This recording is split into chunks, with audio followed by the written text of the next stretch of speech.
Bonjour, je suis Laurent de Roglaudre.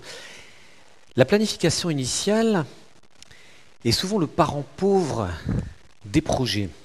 Elle est souvent maltraitée et je voudrais vous faire réfléchir à 3 ingrédients clés pour améliorer la performance des projets et en particulier celui de la planification. Alors déjà, une première chose, c'est qu'un planning, ça doit se faire en équipe. Pourquoi ? Parce que les défauts habituels des plannings sont qu'ils sont illisibles, sont incohérents, ils sont souvent inadaptés à la situation. On a un planning Gantt que peu de personnes comprennent, avec des tâches ésotériques. Et pourquoi cet état de fait ? C'est que dans une immense majorité des cas, le planning a été construit tout seul par le chef de projet, qui en réalité n'a pas tout le temps la maîtrise de toutes les tâches qui sont confiées aux différents membres de l'équipe projet. D'ailleurs, c'est un chef d'orchestre, il n'est pas censé être l'expert de toutes les tâches. Et puis d'autre part, il a une véritable impossibilité à maîtriser toutes les relations entre ses équipiers. Il peut avoir une vision, mais il ne peut pas maîtriser toutes les subtilités des relations entre les équipiers. Alors c'est pour ça que c'est essentiel de faire le travail de planification initiale en équipe, parce que, au-delà du fait qu'on va créer une équipe, on va créer une motivation, on va créer vraiment un événement en faisant un planning en équipe, mais en même temps, on va réussir à faire apparaître les véritables interdépendances entre les tâches et entre les responsabilités de tous les acteurs.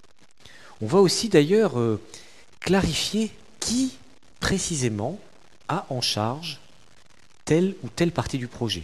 On va lever les flous, on va clarifier le vocabulaire. Tout ça, c'est essentiel parce que dans le bateau que représente le voyage du planning projet, du projet lui-même, eh bien, on va mieux se comprendre et dès le départ. Alors, évidemment, pour faire ça, c'est important d'utiliser une méthode. Et la méthode, ce que je préconise, c'est une méthode d'intelligence collective. Une méthode d'intelligence collective qui va permettre à tout le monde de pouvoir s'exprimer de manière visuelle, dans de la créativité, dans le mouvement aussi, parce que tout le monde doit pouvoir évoluer dans la réunion, en discussion qui soit ouverte avec tout le monde, mais aussi un petit peu en privé, même pendant la réunion. Et en tout cas, l'objectif, c'est de créer une vision globale pour tous. Une vision globale pour tous de l'ensemble du planning du projet. Alors moi, j'utilise comme méthode une combinaison de plusieurs outils, le PERT, Planning Evaluation Review Technique, en bon français, qui est une méthode visuelle, la méthode CPM, Critical Path Method, donc qui permet de mettre en exergue le chemin critique, et Total Quality Management, TQM, qui sont des méthodes de résolution de problèmes. Donc c'est un mix de tout ça qui permet de créer une méthode créative d'intelligence collective et à l'issue de laquelle on sort avec un planning qui représente les engagements de l'équipe. Très important.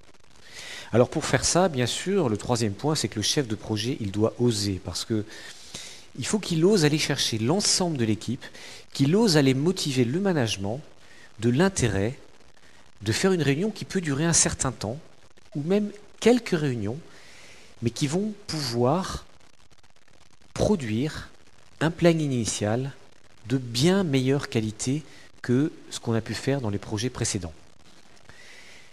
Pour ça, il faut qu'il s'approprie une méthode, il faut qu'il utilise une méthode. Il ne peut pas se lancer comme ça dans une réunion en disant on va faire le planning initial, donnez-moi chacun. Il faut vraiment qu'il s'approprie une méthode, il faut qu'il ose sortir de ses habitudes, il faut qu'il ose sortir des logiciels informatiques, qu'il oublie les logiciels informatiques et peut-être quelquefois qu'il oublie même les process existants dans l'entreprise pour aller sur un autre chemin. Mais c'est un chemin d'optimisation, c'est un chemin où chacun va mettre davantage de sa vraie expertise, de son vrai savoir au service de la construction d'un outil en commun qui servira pendant tout le projet. Alors bien entendu, je peux vous accompagner à la fois pour créer un planning initial d'un projet qui s'avérerait stratégique. Je peux vous appuyer aussi pour former vos chefs de projet. J'aime bien faire des formations actions, c'est-à-dire lancer un projet et en même temps qu'on planifie le projet, eh bien, je vais former, coacher le chef de projet à s'approprier ce qu'on est en train de faire ensemble. Voilà, j'espère que ces éléments rajoutent une meilleure compréhension au grand intérêt de faire la planification initiale en équipe. Et je vous souhaite une bonne journée et à bientôt. Au revoir.